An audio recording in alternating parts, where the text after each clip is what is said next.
పూజ్యులు అక్కినేని గారు, ఆదుర్తి గారు సుడుగుండాల చిత్రం ద్వారా నన్ను పరిచయం చేశారు. పెద్దలు 100 మంది ఆదరించారు, ప్రొడ్యూసర్స్, డైరెక్టర్స్. ఇక్కడే ఉన్నారు పూజ్యులు. వారి తండ్రి గారి దగ్గర వర్క్ చేశాను. పూజ్యులు రాఘవేంద్రరావు గారు, దాసరి గారు, ఇట్లా హేమహేమి అందరూ కూడా నన్ను దీవించి మంచి క్యారెక్టర్స్ ఇచ్చారు. నటుడు కానీ నటీయుడు కానీ ఎన్ని చిత్రాల్లో నటించాడు అన్నది కాదు కొలబద్ద. మంచి క్యారెక్టర్స్ ప్రజల మనస్సును దోచుకున్నాయి, శాశ్వతత్వాన్ని పొందినాయి అన్నది ఇటురాయి అన్నది నా భావన. ఎన్ని చిత్రాలు, ఎన్నో మంచి చిత్రాలు నాకు అవకాశం ఇచ్చారు.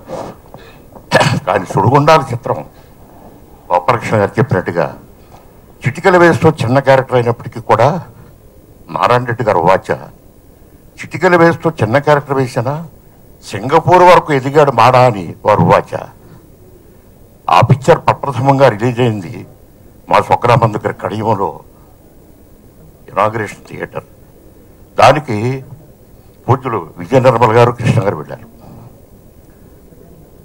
తిరిగి వచ్చిన తర్వాత నాకు ఫోన్ చేసి చెప్పారు, మాడా నువ్వు మంచి ఆర్టిస్ట్ అవుతావు. వారి బ్లెస్సింగ్స్ ఫస్ట్ సుడిగుండాలు చూసినటువంటి దంపతులు వాడు.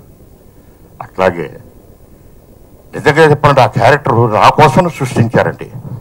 పిఎస్ నారాయణ గారి దర్శకత్వంలో గుమ్మడి గారు నైట్ కాల్ షీట్ చేస్తున్నాం మద్రాసులో. ఆ శర్మ వచ్చాడు production manager. Night 1 o'clock extend చేయించి బిఎస్ నారాయణ పర్మిషన్ తీసుకుని, గుమ్మడి గారి పర్మిషన్ తీసుకుని 3 గంటల వరకు వర్క్ చేసి 5 గంటలకు ఫ్లైట్కి, అప్పుడు మాకు ఒకే ఫ్లైట్ ఉండేది, వచ్చి కూర్చున్నాం. మధ్యాహ్నం వరకు షూటింగ్ లేదండి. కెమెరా ఆన్ అవుతోంది, వేరే వర్క్ జరుగుతోంది. సార్ నా క్యారెక్టర్ ఏంటండి, సాయంకాలం వారు పిక్చర్ చేసుకోవాలయ్యా, అక్కడ పర్మిషన్ తీసుకుని వచ్చాను. ఫోన్ చేసిన తర్వాత చేస్తున్నారు బాబు గారు, రమణ గారు, రావు గోపాల్ వరే అంకన్నా నీకు తోచిన మోన్ యాక్షన్ అన్ని చేస్తుంటావు కదరా, అవన్నీ చేయరా ఈ 1 hourలో అన్నారు. వారు ఇచ్చారు, మంచి పేరు తెచ్చింది. ఏ దేశానికి వెళ్ళినా రాష్ట్రేతర ప్రాంతాల్లో, పాశ్చాత్య దేశాల్లో కూడా ముత్యాలముఖి డైలాగ్ అడిగేవారు. ఈ రోజున నేను మీ ముందు నిలబడ్డాను అంటే ఆర్థికంగా దెబ్బతినకుండా. అది ఫస్ట్ పిక్చర్. నెక్స్ట్ అందాల రాముడిలో స్టేజ్ మీద డ్రంకడ్గా చేస్తావు కదా మాట, అదే చెయ్యని బిఫోర్ కెమెరా నిలబెట్టారు. స్వామి గారు ఆ పర్ర మీద, ఇసుక పర్ర మీద మిరపకాయల పోగుని చూడరా రక్తం అంటే ఆ రక్తాన్ని విజువలైజ్ చేస్తూ ఆయన ప్యాన్ చేశాడు కెమెరా అని. అది నన్ను నిలబెట్టింది.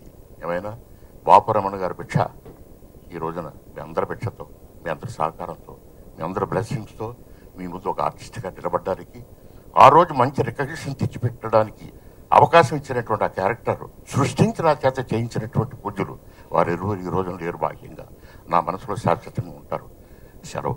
బొమ్మను చేసి ప్రాణం పోసి అనేది బ్రహ్మని పోలుస్తూ అంటారు.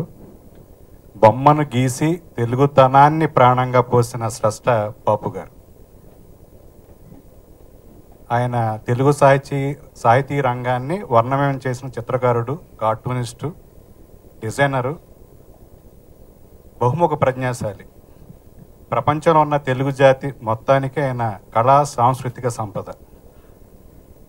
స్నేహం ఉన్నంత వరకు, తెలుగు భాష ఉన్నంత వరకు, ప్రపంచంలో మన తెలుగు జాతి ఉన్నంత వరకు ఆయన బ్రతిగా ఉంటారు. ఆయన చిరంజీవి. అలాంటి గొప్ప వ్యక్తికి మన దర్శకుల సంఘం తరపున ఘనమైన నివాళి. భారతదేశానికి ఒక బాపు, ఆయన దేశానికే గర్వకారణం. చలనచిత్ర పరిశ్రమకు ఒక బాపు, ఆయన మనందరికీ గర్వకారణం. తన దైనందిన ప్రార్థనల్లో రఘుపతి రాఘవ రాజారాం, పతిత పవన సీతారాముని స్మరిస్తూ గడిపారు ఆ గాంధీ. ఆ బాపు, ఈ బాపు సీతారాములను అనిత్యం మనసులో స్మరిస్తూ, వారి కుంచితో వారి పాదాలు స్పృశిస్తూ జీవితాంతం గడిపారు. చివరన ప్రాణాలు వదులుతూ కూడా హే రామని వదిలేరు ఆ బాపు. వీరి జీవితంలో ఆఖరి చిత్రం కూడా రామరాజ్యం నిర్మించి వదిలేదు. ఎంత సామ్యం! ఏమైనా వారి గొప్పతనం, వారు సాధించిన సాధన గురించి నేను చెప్పక్కర్లేదు. వారు మనందరికీ గర్వకారణం. ముఖ్యంగా రమణ బాపు గారి గురించి నా మనసులో నేను అనుకునేది ఏంటంటే, ఎప్పుడు వాళ్ళిద్దరూ వ్యాస వాల్మీకుల అంశతో పుట్టిన వాళ్ళని నా ఉద్దేశం. వాళ్ళు వచ్చిన కార్యం రామప్రచారం చేసి ముగించుకుని వెళ్ళిపోయారని నా అభిప్రాయం. ఇక బాపు గారితో నాకున్న బంధం గురించి చెప్పాలంటే, నా మొదటి చిత్రం డైరెక్టర్ బాపు గారు. అది బుద్ధిమంతుడు 1969. టాటా వీడుకోలన్న పాటలో ఆర్కెస్ట్రాలో ఒక ఫ్లూట్ పట్టుకొని నిలబడ్డాను నేను. That is my first appearance. ఆ మహానుభావుడి, ఆ దర్శకుడిగా ఆయన వీక్షణ నా మీద పడబట్టే నేను బహుశా ఇక్కడ నిలదొక్కోవడం జరిగిందేమోనని, పైపిచ్చు అన్ని అద్భుతమైన పాటలు నాకు సమకూరాయని నేను ఆలోచిస్తాను. పుణ్యం అటువంటి వాళ్ళతో కలిసి సమకాలీకుడిగా బతకడం అన్నది మన గొప్పతనం. ఏమైనా ఈ రోజు నన్ను ఇవాళ అర్పించడానికి మనందరం ఇక్కడికి వచ్చాం. వారి కుటుంబ సభ్యులకే కాకుండా విశ్వవ్యాప్తంగా ఉన్న వారి ఆత్మీయులకి, అభిమానులకి అందరికీ కూడా నా ప్రగాఢ సానుభూతి తెలియజేస్తూ సెలవు తీసుకుంటున్నాను. సినిమా ఇండస్ట్రీలో సీతారామ కళ్యాణం ద్వారా మా గురువు గారు రామారావు గారి ద్వారా ఇట్లా నేను ఈ వాటి వరకు ఈ ఇండస్ట్రీలో ఉన్నానంటే వారి యొక్క ఆశీర్వచనం. కానీ నా బాధ ఏంటంటే, నన్ను మాట్లాడమంటే బాపు గారి పిక్చర్లు ప్రతి సినిమా నేను చూస్తాను. ముత్యాల ముగ్గు నుంచి ఎన్నో చిత్రాలు చూశాను. కానీ నేను చేసినప్పుడు కూడా ఆయన దృష్టిలో నేను పడలేదే, ఒక్క సినిమాలో కూడా నేను నటించలేదనే బాధ నన్ను కృంగదీస్తూనే ఉంది. కానీ బాపు గారి చిత్రాలు చూసి శ్రీరామరాజ్యం మొన్న ఇక్కడికి వచ్చినప్పుడు బాలయ్య బాబు పిలిస్తే వెళ్ళాను నేను. అప్పుడన్నా నాకు చిన్న క్యారెక్టర్ ఇస్తారేమో అనుకున్నాను. ఆయన దృష్టిలో నేను పడలేదు. నిజంగా చాలా బాధాకరమైన విషయం నాకు జీవితంలో. అందరి డైరెక్టర్స్ దగ్గర నేను పనిచేసిన దాన్ని. ముల్లపూడి వెంకటరమణ గారు ఆయన రాసిన చిత్రాల్లో నేను చాలా సినిమాలు చేశాను. కానీ బాపు గారి దృష్టిలో నేను లేననే బాధ నన్ను కృంగదీస్తానే ఉంటుంది.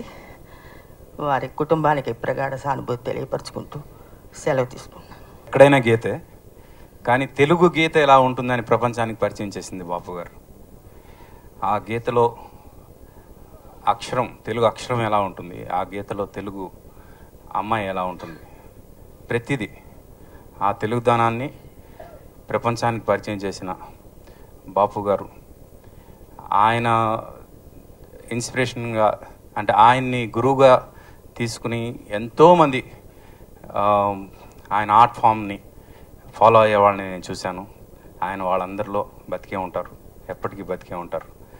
ఒకే ఒక డిసప్పాయింట్మెంట్ ఏంటంటే, ఆయన ఆంధ్ర రాష్ట్రంలో కనుక ఉండుంటే పద్మవిభూషణ్ వచ్చేది. తమిళనాడులో ఉండడం వల్ల పద్మశ్రీతో ఆయన సరిపెట్టుకోవాల్సి వచ్చింది. అది కూడా పద్మవిభూషణే 10-20 సంవత్సరాల క్రితమే రావాల్సిన గుర్తింపు రాలేదే అనే ఫీలింగ్ అయితే ఇప్పటికీ ఉంది. బట్ ఎనీహౌ వాటన్నిటికీ అతీతులు ఆయన.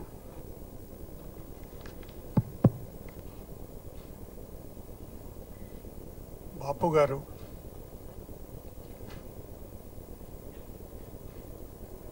మన మధ్య ఇంకా లేరు. చలనచిత్ర పరిశ్రమ మీద ఆధారపడి జీవితం అంతా దాని మీదే కాన్సన్ట్రేట్ చేసి దానికి ఎక్స్ట్రీమ్ లెవెల్స్ ఆఫ్ పర్ఫెక్షన్ ఆయన చేసి మమ్మల్ని ఎంతోమందిని బతికించారు. ఎంతోమంది చాలా ప్రాపర్గా they give him due credit. వారి భక్త కన్నప్ప ఫస్ట్ ఫిలిం మా Prasad lab first time we processed it. That was our first film.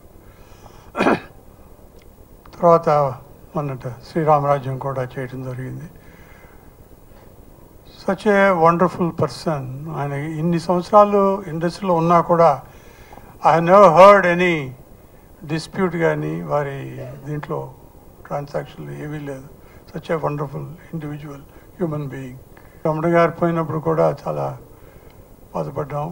Both are like twins, they are one. I'm so sorry Telugu ఇండస్ట్రీకి both of them are not there anymore. I pray for both families to have strength to bear this loss, and thank you. కానీ మార్గదర్శకులు కొందరే ఉంటారు. అలా బాపు గారు గొప్ప మార్గదర్శకులు. నిండైన తెలుగుతనం, నిండైన భారతీయత, నిండైన సంస్కృతి సాంప్రదాయాలు ఆయనలో మనం చూడగలం. తెలుగు తీపి, తెలుగు మాట తీపి, తెలుగు బొట్టు తీపి, తెలుగు చీర కట్టు తీపి అని అనుకుంటాం. ఆ తెలుగుకు పర్యాయ పదం ఏది అని ఆలోచిస్తే ఆ పర్యాయ పదం, తెలుగుకి పర్యాయ పదం అంటే బాపు గారే. స్వచ్ఛమైన తెలుగుతనం. ఆయన గీతల్లో, ఆయన సినిమాల్లో, ఆయన తీతల్లో అన్నిట్లో కూడా ఆ స్వచ్ఛమైన తెలుగుతనం ఆయనలో ఉంటుంది. అంతటి మీ తెలుగు వాళ్ళలో గొప్పవాడు ఎవడయ్యా, మీ గొప్పవాళ్ళు ఎవరు అని చెప్పి అడిగితే ఎవరైనా మా బాపు గారు అని గుండె మీద చేసుకుని సగర్వంగా చెప్పగలిగే మహనీయుడు.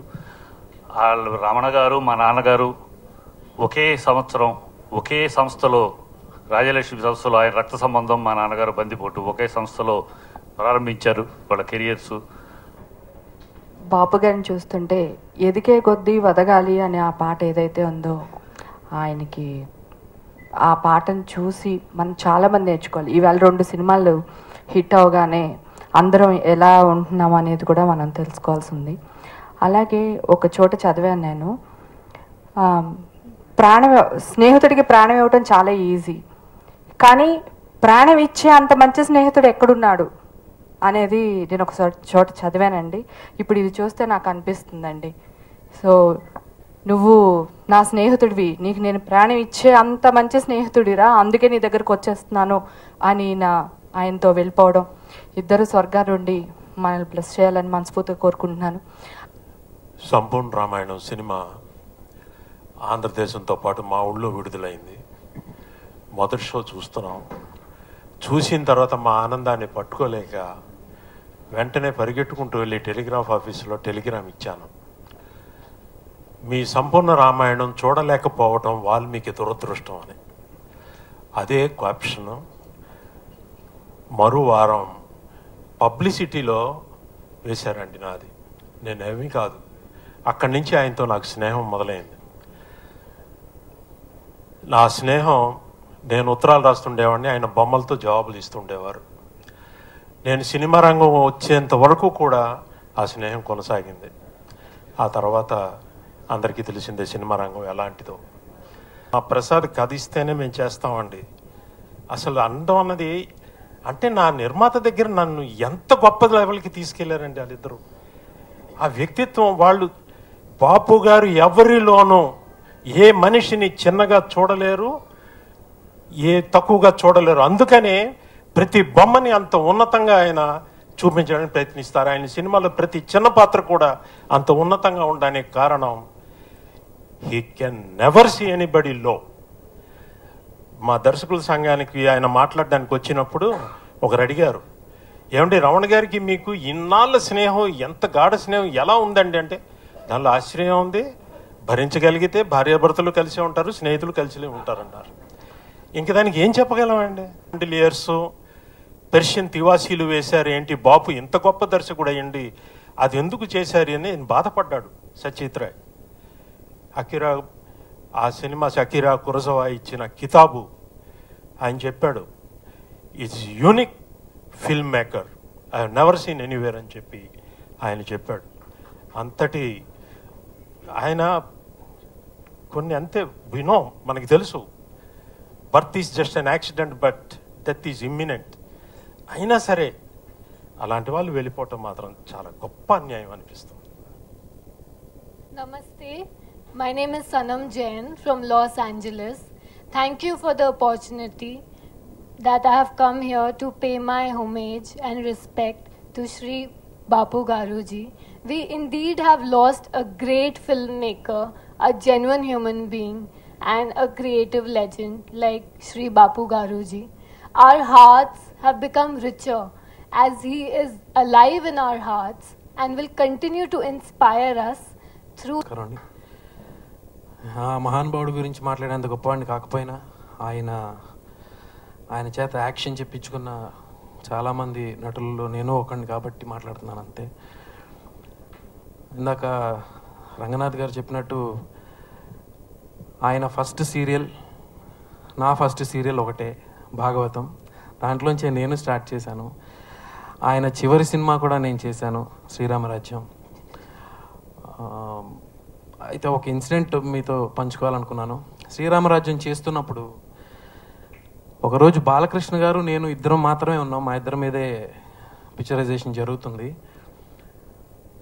మధ్యాహ్నం బ్రేక్లో కో డైరెక్టర్ శ్రీను గారిని పిలిచి, బాపు గారు సమీర్ గారిని 2:15కి రెడీగా ఉంచండి, ఆయన క్లోజ్ షాట్ ఉంది, అది తీసిన తర్వాత 2:30కి హీరో గారికి చెప్పండి సో అని ఇన్స్ట్రక్షన్స్ ఇచ్చారు. ఈ విషయం పాపం ఆ కో డైరెక్టర్ గారు నాతో చెప్పడం మర్చిపోయారు.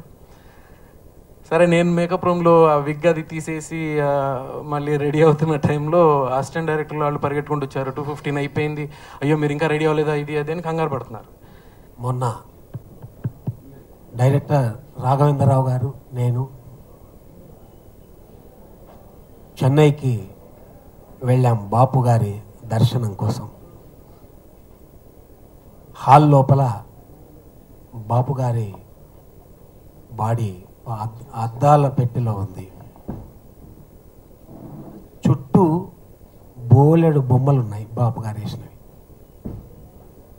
ఆ బొమ్మలన్నీ అన్నిట్లో ప్రాణం కనిపిస్తుంది, అన్ని బొమ్మల్లో ప్రాణం ఉన్నట్టు కనపడుతుంది. ప్రాణం లేకుండా బాపు గారు ఉన్నారు అంటే ఆయన తన అన్ని ప్రాణాలని ఈ లక్షల చిత్రాలకి ఇచ్చేసి వెళ్ళిపోయారు మన మధ్య నుంచి. అందుకే అద్భుత చిత్రకారునికి అశ్రుని వాళ్ళని పెట్టారు.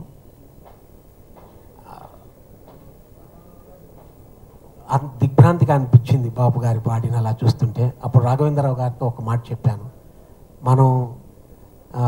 మన ఇద్దరం గురుగారు ఈయనకి నివాళులు అర్పించాలంటే నాకు ఒక ఐడియా వచ్చింది. అక్కడే వచ్చింది ఆ బాడీ దగ్గర. బాపు గారు బోల్డ్ అని క్యారెక్టర్లకు బొమ్మలు వేశారు కదా, ఆ క్యారెక్టర్లన్నీ వచ్చి బాపు గారి గురించి మాట్లాడితే ఏమని మాట్లాడతాయి. మనందరం తెలిసి తెలియక మనం మాట్లాడడం ఒక పద్ధతి, బట్ ఆయన బొమ్మలే మాట్లాడితే బాపు గారి అంతరంగాన్ని ఎలా చెప్తాయి. అదొక స్క్రీన్ ప్లే చేస్తాను, మనం ఒక చిన్న సినిమా చేద్దామని అంటే తప్పకుండా చేద్దామన్నారు. పైనుంచి మనకు ప్రసాదించాలని కోరుతూ, శాస్త్ర విజ్ఞానం ఇంత డెవలప్ అవుతున్న రోజుల్లో కూడా 3 నెలలకోసారి 4 నెలలకోసారి ఇలా ఒక్కొక్కరిని మనం కోల్పోవడం, ఒక సంతాప సభ పెట్టడం చండాలంగా అనిపిస్తుంది. శాస్త్ర విజ్ఞానం కొంచెం తొందరగా డెవలప్ అయ్యి ఒక నందమూరి తారక రామారావు గారు, ఒక నాగేశ్వరరావు గారు, ఒక బాపు గారు, ఇలా పెద్దలందరినీ పైనుంచి మళ్ళీ మన దగ్గర తీసుకొచ్చి మన చిత్ర పరిశ్రమలో పెట్టి మనల్ని ఆస్వాదించేలా మన దగ్గర ఉండేటట్టు చేస్తే బాగుండి అనిపిస్తుంది. అందరికీ నమస్కారం. నా అదృష్టం బాపు గారి సినిమాలు చూసే తెలుగు ప్రేక్షకుడిగా పుట్టడం, నా దురదృష్టం ఆయన డైరెక్షన్లో స్క్రీన్ షేర్ చేసుకోపోవడం. తెలుగు చిత్రసీమ ప్రముఖ చిత్రం బాపు రమణ. బాపు గారి పోయి 3 ఏళ్ళైంది, నిజం. ఉత్తి బాపు గారు మొన్నే పోయారు. 3 ఏళ్ల కింద వెంకటరమణుడితో బాపు గారి ఆత్మ ఎప్పుడో వెళ్ళిపోయింది.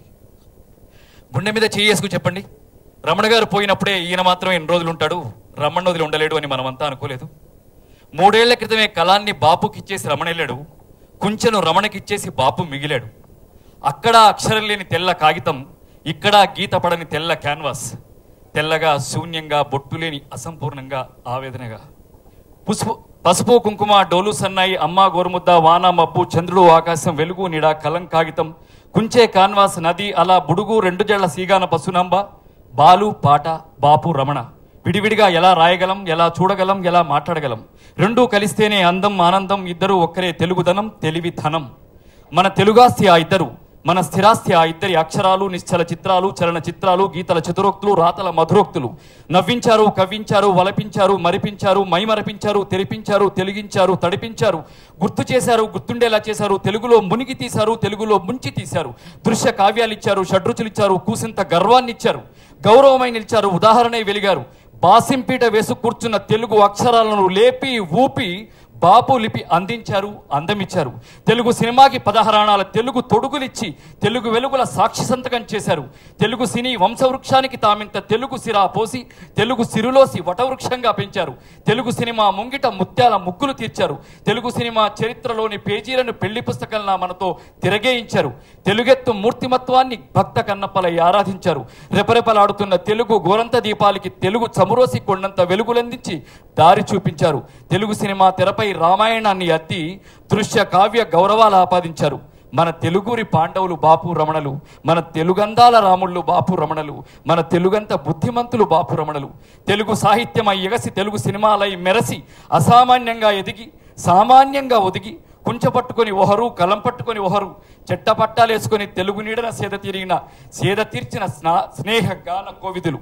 బాపు గారితో కలిసి పనిచేయాలని, బాపు గారి సినిమాలో నటించాలని నటులకి కానీ అదర్ టెక్నీషియన్స్ కానీ అందరికీ ఉంటుంది.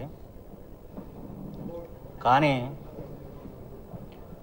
అలాగే విశ్వవిఖ్యాత నట సార్వభౌముడు నందమూరి తారక రామారావు గారితో కూడా స్క్రీన్ షేర్ చేసుకోవాలని ఉంటుంది.